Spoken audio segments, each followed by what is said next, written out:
Hello friends, हमारे channel प्रतिमा knowledge world में आपका स्वागत है। आज हम आपको ऋषि पंचमी व्रत की कथा सुनाएंगे।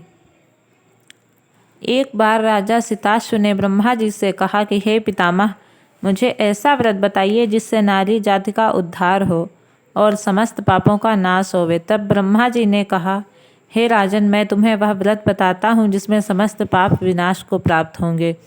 वह ऋषि पंचमी का व्रत है, जिसके करने से नारी जाति के तमाम पाप दूर होकर वह पुण्य की भागी होगी।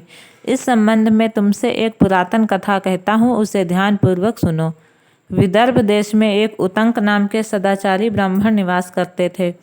उनकी पतिव्रता नारी सुशीला से एक पुत्री और एक पुत्र का जन्म हुआ। पुत्र सुविभूषण ने वेदों का सांपोपांग अध्ययन किया। कन्या का समयानुसार एक सामान्य कुल में ब्याह कर दिया, पर विधि के विधान से वह कन्या विधवा हो गई। तब वह अपने सतीत्व की रक्षा हेतु वह पिता के घर रहकर जीवन यापन करने लगी। ब्राह्मण सपरिवार गंगा तट पर कुटी बनाकर बालिकों को विद्याध्ययन कराने लगे। एक दिवस कन्या माता पिता की सेवा कर एक शिलाखंड पर शयन को गई।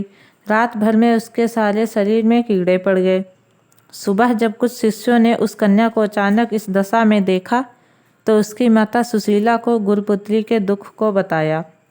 गुरुपत्नी जाकर अपनी पुत्री की दशा देखकर नाना प्रकार से विलाप करने लगी और वह पुत्री को उठाकर ब्राह्मण के पास लाई। ब्राह्मण भी पुत्री की दशा देखकर अति विस्मयी और दुखी हुए। तब ब्राह्मणी ने हाथ जोड़कर कहा, महाराज, क्या कारण है कि इस पुत्री के सारे शरीर में कीड़े पड़ गए हैं? तब ब्राह्मण ने ध्यान लगाकर देखा तो पता चला कि यह पूर्व जन्म में भी ब्राह्मणी थी। तो एक दिन रजस्वला होते हुए भी इसने घर के तमाम बर्तन भोजन सामग्री छू ली थी और ऋषि पंचमी व्रत को भी अनादर से देखा।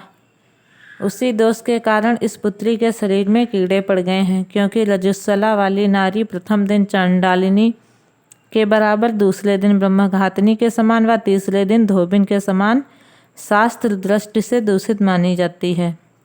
तुम्हारी कन्या ने ऋषि पंचमी व्रत के दर्शन अपमान के साथ किए, इससे इसका ब्राह्मण कुल में जन्म तो हुआ पर शरीर में कीड़े पड़ गए।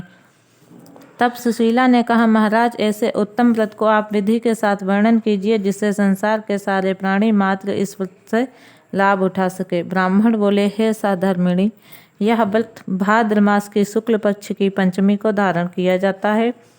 पंचमी के दिन किसी नदी में स्नान कर व्रत धारण कर सायंकाल सप्त ऋषियों का पूजन विधि विधान से करना चाहिए। भूमि को गौ के गोबर से लीप कर उस पर अष्टदल कमल बनाकर नीचे लिखे सप्त ऋषियों की स्थापना कर प्रार्थना करनी चाहिए। महर्षि कश्यप, अत्रि, भारद्वाज, विश्वामित्र, गौतम, जमदग्नि और वशिष्ठ महर्षियों की स्थापना कर आचमन, स्नान, चंदन, फूल, नैवेद्य आदि से पूजन कर व्रत सफल की कामना करनी चाहिए। इस व्रत को करके उद्यापन विधि भी विधिपूर्वक करना चाहिए। चतुर्थी के दिन एक बार भोजन करके पंचमी के दिन व्रत आरंभ करें। सुबह नदी या जलाशय में स्नान करके गोबर से लीप कर सर्वतोभद्र चक्र बना के उस पर कलश स्थापित करें। कलश के कंठ में नया वस्त्र बांधें। पूजा सामग्री एकत्र कर अष्टदल कमल पर सप्तऋषियों की स्वर्ण प्रतिमा स्थापित करें। फिर षोडशोपचार से पूजन कर रात्रि को पुराण का श्रवण करें। फिर सुबह ब्राह्मण को भोजन कराकर दक्षिणा देकर संतुष्ट करें। इस प्रकार व्रत तथा उद्यापन विधि करने से नारी सुंदर रूप लावण्य को प्राप्त होकर सौभाग्यवती होकर धन पुत्र से संतुष्ट हो अंत में देवलोक को प्राप्त होगी। कथा समाप्त।